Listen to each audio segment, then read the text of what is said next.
সোমবার সকালে Silchar police parade গ্রাউন্ডে রাজ্য সরকারের নিযুত ময়না প্রকল্পের চেক বিতরণ অনুষ্ঠান উৎসব মুখর পরিবেশে সম্পন্ন হয়।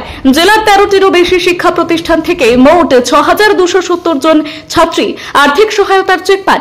অনুষ্ঠানে প্রধান অতিথি হিসেবে সাংসদ পরিমল শুক্লবৈদ্য বলেন, নিযুত ময়না কোনো রাজনৈতিক কর্মসূচি নয়, এটি জ্ঞানে বিনিয়োগ। রাজ্যসভার সাংসদ কনাদ পুরকায়স্থ এবং বিধায়ক দীপায়ন চক্রবর্তী প্রকল্পটিকে কন্যা শিক্ষা প্রসারে ঐতিহাসিক মাইলফলক হিসেবে অভিহিত করেন।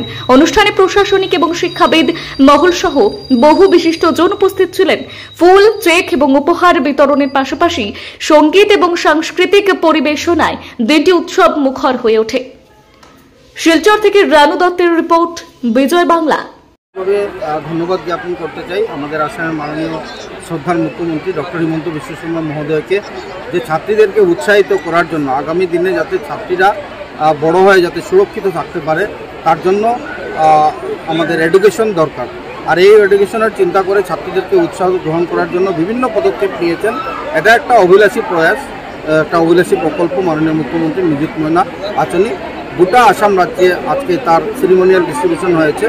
আজকে আমরা শিলচর বিধানসভাতে আমাদের যিনি প্রধান অতিথি মাননীয় সাংসদ পরিমল শুক্লবৈদ্য মহোদয়, ওনার হাত ধরে শিলচর বিধানসভা সমষ্টিতে 14টা স্কুল কলেজে আমরা 6200 টোটাল স্টুডেন্টকে আমরা আজকে 6270 জন ছাত্রীকে আমরা চেক ডিস্ট্রিবিউশন করেছি। নিযুত ময়না প্রকল্পের 2.0 এটি আজি আরম্ভণি হয়েছে।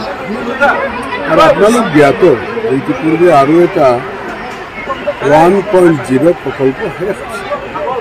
শিলচর বিধানসভার 6000-এরও বেশি আমার যেসকল ছোৱালী ছাত্ৰ ছাত্ৰীক তেওঁলোকে এটা আৰ্থিক অনুদান দিয়া হৈছে। আৰু এই অনুদান আপোনালোক জ্ঞাত। এই প্ৰকল্পটো অনাৰ আঁৰত দুজন ব্যক্তি, আমাৰ অসমৰ মুখ্যমন্ত্ৰী ডক্টৰ হিমন্ত বিশ্ব শৰ্মা, তেওঁ বহুত চিন্তা চৰ্চা কৰি এই প্ৰকল্পটো আনিছে।